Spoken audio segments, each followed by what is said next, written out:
question since he can become a free agent in a few weeks. And adding fuel to the fire, our friend Rick Bucher of Bleacher Report said yesterday on The Herd that KD recently put his home up for sale in the Bay Area and bought a new one in New York. Busy guy.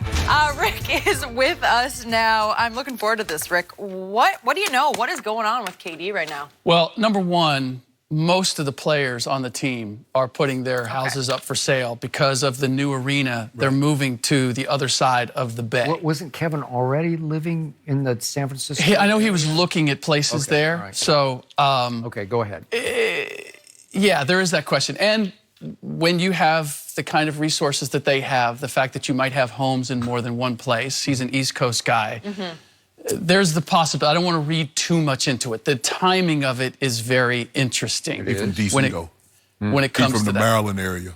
Yeah, well, but he likes New York. He spent some time there. He's a big fan of the Rucker Park. So, but all that said, his going with the team to Toronto is not an indication from everything I've seen that he is close to playing. In fact, it's the other side of it.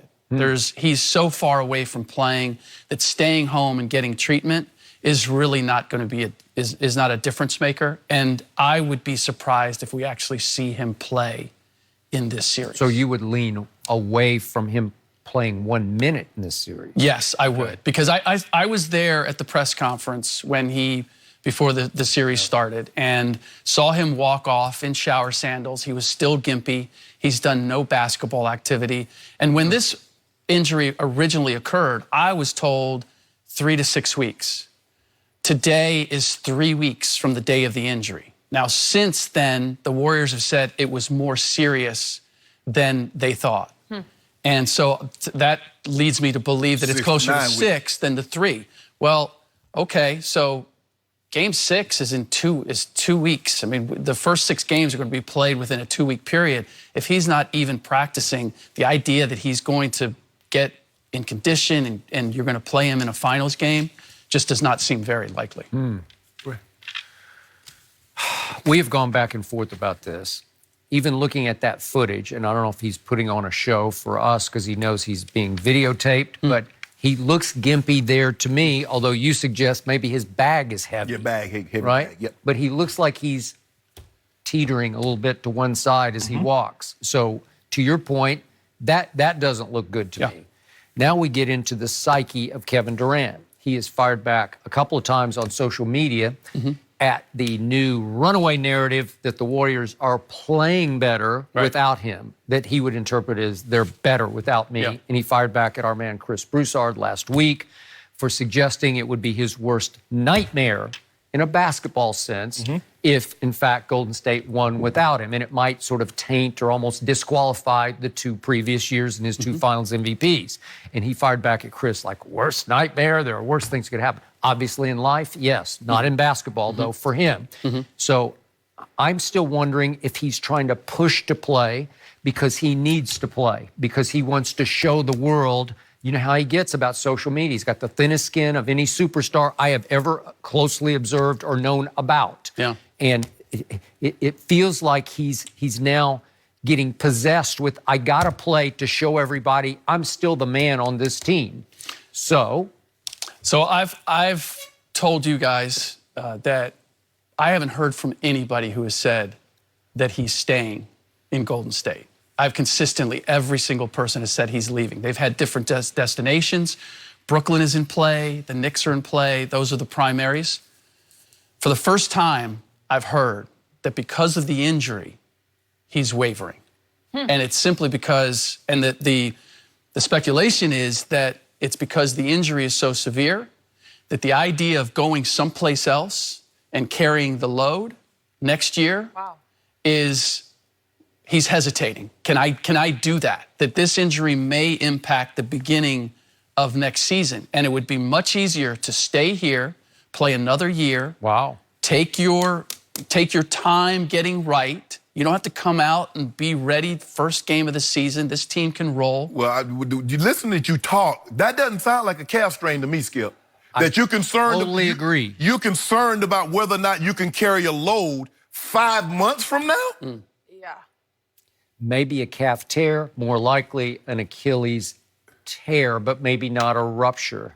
Yeah, this doesn't. But No, I mean, he talked about it. Steve Kerr has indicated it's more serious than we thought. KD has said, this is the worst one that I've ever had.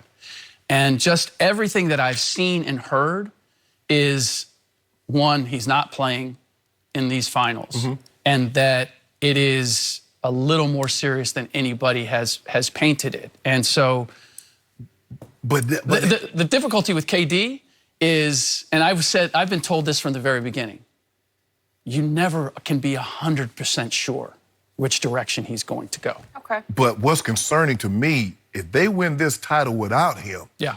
how do you go back? They don't need you. Everybody knows. See, I just had this conversation with Andre Iguodala. He really dislikes this narrative because he said, yeah, okay, so we dispatched Houston without him, and we swept the Blazers without him. I had to play against the Blazers on one leg. Why? Because we didn't have KD, because I had to play 40 minutes against Houston. The idea that they're better without KD. No, I didn't say they're better. I said if they win this finals without KD, how does he convince someone they need him? I don't know from the outside that he can convince anybody that, but he doesn't have to convince the team. They're the ones that are. Yeah, they like being unbelievable. They like monopolizing the situation. Absolutely. Because that's what it is. Absolutely. I mean, you skip. He's the best player. They would have swept Portland. Okay, granted, you say, well, Portland's not that good, yada, yada, yada. The backcourt didn't play well.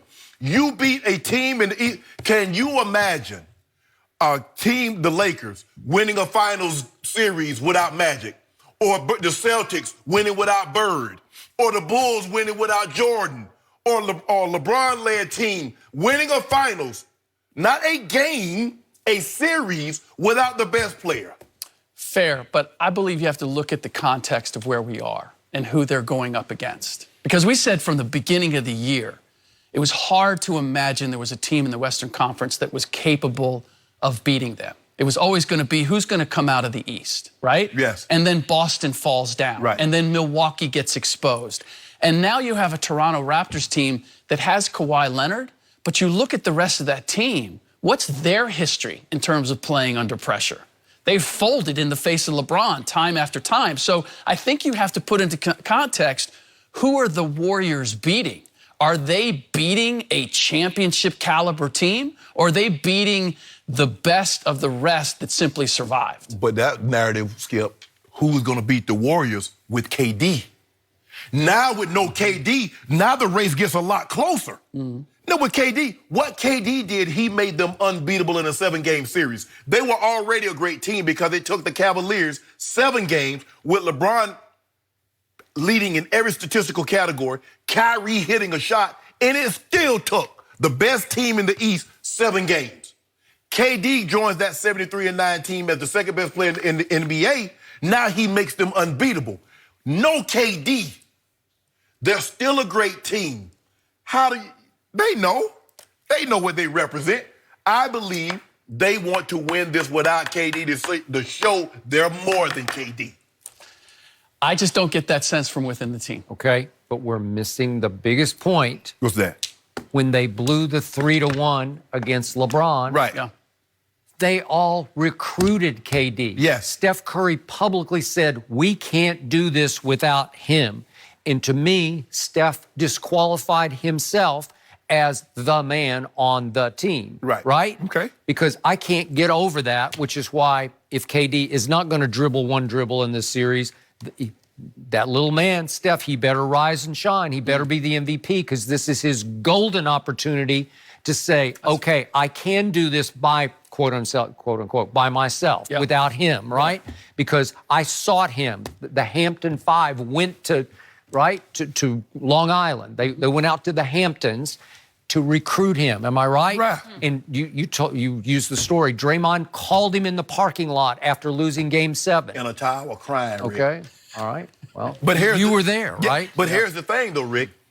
They did that assuming that LeBron and Kyrie were going to remain together.